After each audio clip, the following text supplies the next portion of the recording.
आपको रोक रहा हूं। इस वक्त एक बड़ी खबर आ रही है जेजेपी से जुड़ी हुई। जिस मुद्दे पर हम चर्चा कर रहे हैं उसमें जेजेपी ने थोड़ा सा एज ले लिया। बड़ी खबर चंडीगढ़ से, विधानसभा चुनाव के लिए जेजेपी ने अपनी लिस्ट जारी कर दी है। ये सूची आ गई जेजेपी की और एएसपी गठबंधन की पहली लिस्ट जारी हुई है। जो गठबंधन का फॉर्मूला तैयार हुआ है उसके आधार पर लिस्ट में 19 उम्मीदवारों के नाम का ऐलान किया गया है। जेजेपी ने 15 उम्मीदवार मैदान में उतारे हैं और अब नए ये नाम एएसपी के भी 4 उम्मीदवारों का ऐलान कर दिया गया। कुल मिलाकर 19 की संख्या है। ये दोनों ही गठबंधन के साथियों ने अपने फॉर्मूले के आधार पर ये अभी सीट वितरण किया है और उसके साथ साथ कैंडिडेट का ऐलान किया है। जेजेपी और आजाद पार्टी की गठबंधन की पहली लिस्ट इस वक्त आ गई है। बड़ी खबर, जेजेपी की तरफ से 19 उम्मीदवारों के नाम का ऐलान कर दिया गया, जिसमें 15 जेजेपी के और 4 एएसपी के उम्मीदवार मैदान में हैं।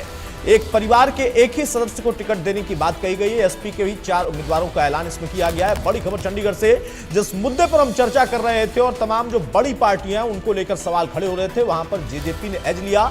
उचाना से दुष्यंत ही मैदान में होंगे। डबवाली से दिग्विजय चौटाला को उम्मीदवार बनाया गया है। जुलाना से अमरजीत ढांडा उम्मीदवार होंगे। जुलाना से ढांडा पर विश्वास एक बार फिर से दुष्यंत उनकी पार्टी ने जाहिर किया है। राजदीप फोगाट है।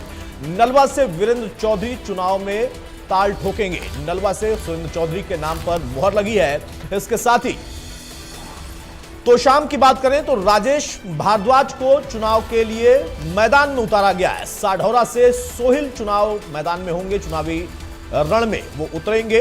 जगाधरी से अशोक कुमार कश्यप को टिकट दिया है जेजेपी और एएसपी गठबंधन ने। अटेली से आयुषी अभिमन्यु राव, इनके नाम पर मुहर लगी है। तो शाम से राजेश भारद्वाज को चुनावी मैदान में गठबंधन ने उतारा है। तो जेजेपी एएसपी का गठबंधन और उस गठबंधन के फॉर्मूले के आधार पर ये 19 नाम सामने आए। मेरे सहयोगी साहिल रुखाया हमारे साथ जुड़े हैं। साहिल, जेजेपी की ये लिस्ट एएसपी के साथ गठबंधन वाले फॉर्मूले पर सामने आई। बिल्कुल अतुल जी, जेजेपी और एएसपी की गठबंधन की पहली लिस्ट जो है वो जारी हो चुकी है। लिस्ट में 19 उम्मीदवारों का ऐलान जो है वो किया गया है। जेजेपी के 15 उम्मीदवार मैदान में उतारे गए हैं, जबकि एएसपी के 4 उम्मीदवारों का ऐलान किया गया है। और उचाना से एक बार फिर से दुष्यंत सिंह चौटाला, जो फिलहाल वहां से एमएलए हैं, वो चुनाव लड़ेंगे और उनके भाई दिग्विजय सिंह चौटाला वो डबावाली से चुनाव जो मैदान में जो है वो उतरेंगे। और इसके साथ साथ जुलाना से एक बार फिर अमरजीत सिंह ढांडा भी जो है वो जेजेपी के उम्मीदवार होंगे। तो इसी तरीके से अन्य जो जेजेपी के वरिष्ठ नेता थे उन्हें भी मैदान में उतारा गया है। तो जिस तरीके से लगातार चौधरी वीरेंद्र सिंह ये कहते नजर आ रहे थे कि दुष्यंत सिंह चौटाला उचाना से चुनाव नहीं लड़ेंगे, तो अब जो है सस्पेंस खत्म हो गया है। और जेजेपी की ओर से जो सूची जारी की गई है उसमें साफ तौर पर दर्शाया गया कि दुष्यंत सिंह चौटाला जो है वो उचाना से चुनाव लड़ेंगे। अब देखने वाली बात होगी चौधरी वीरेंद्र सिंह का इस पर क्या रिएक्शन जो है वो निकलकर सामने आता है।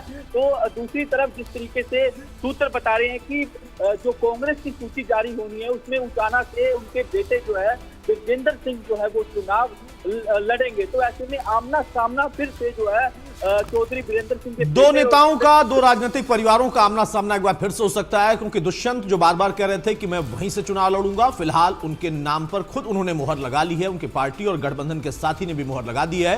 बाकी अन्य जगहों के लिए भी नाम तय किए गए। कुल 19 लोगों की गठबंधन के साथियों के साथ ये सूची सामने आई। बहुत शुक्रिया साहिल हमारे साथ जुड़ने के लिए, जानकारी देने के लिए। बहुत जल्दी से सियाग साहब, देखिए जेजेपी कम से कम काफी आगे है आप लोगों से, और जो आरोप कांग्रेस पर खासतौर से लग रहा है वो आरोप यही है, वो चाहे जेजेपी लगाए, बीजेपी लगाए या फिर इनेलो लगाए, उनका